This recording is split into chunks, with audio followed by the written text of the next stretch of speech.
Hi everyone and welcome back for another adventure. It's Julie here on the YouTube channel and I'm back with Emily and Harry in the studio for another fun Halloween shoot. This time we were doing Day of the Dead and we wanted to mix it up again. We've been doing Day of the Dead every year for a few years, usually as a workshop, but this time we just wanted to keep it as something for ourselves for content.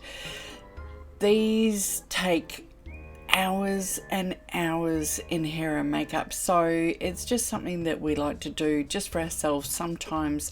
And as you can see, Harry did the most amazing job.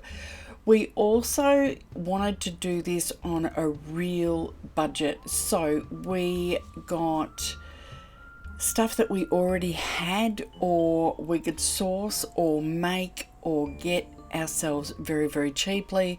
This skirt I already had, the corset I already had, a lot of the jewelry and things like that we already had.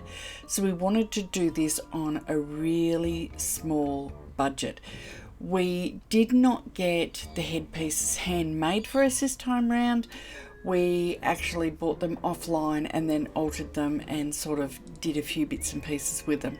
We played around with lots of different props. We had candles, we had skulls, we had flowers. We sort of played around with different effects. We had two slightly different looks. So this is the first one, which was all black.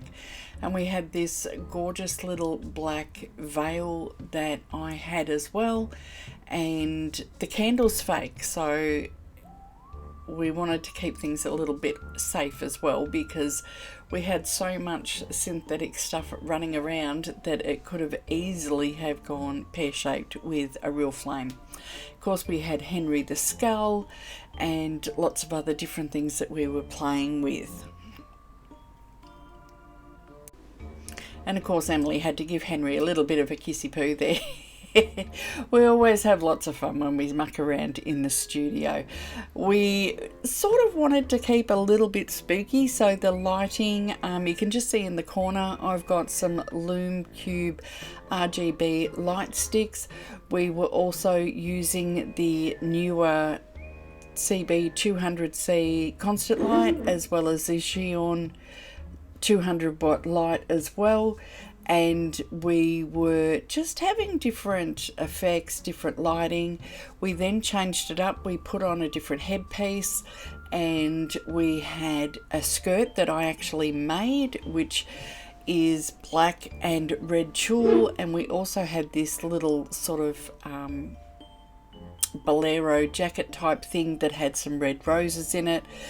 We attached some red poppies to this cheap headpiece that we got online, and we were just sort of fluffing around and trying to make everything match in. We changed the Lume cubes in the background to give us a red gel effect.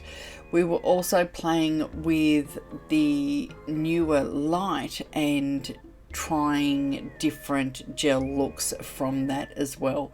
So we had some movement. As you can see, we had very minimal staging. We had this great fabric that we also found hanging on my clothes horse in the studio, and we thought that'd be really cool to try and capture some photos.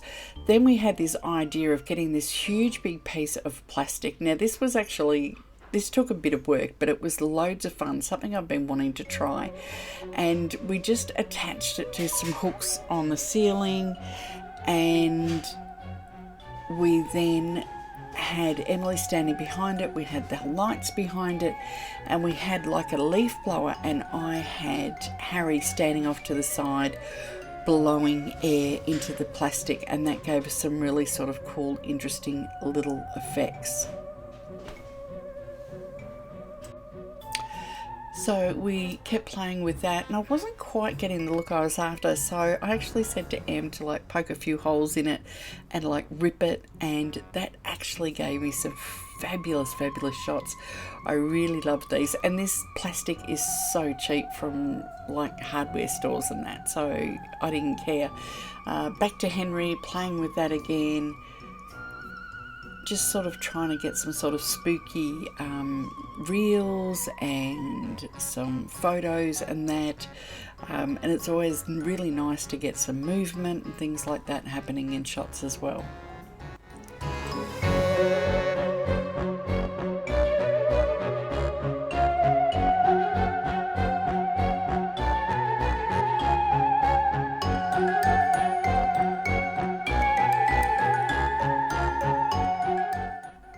So then, like I said, we tried using some of the gel effects on the actual newer CB200C itself, and you can really quickly and easy scroll through those. So we wanted sort of a red effect, and we went in to get some really cool images with the candles and the red gel and the red gels in the background. And that's just me at the end basically showing Emily some of the photos that we got, and going through and discussing what was good and what was bad. We were really happy with our end results, and I'll show some of them in a minute, and that's about it. So I just wanted to say thanks for watching. I hope you enjoyed this, and I will see you next time on YouTube. Bye for now.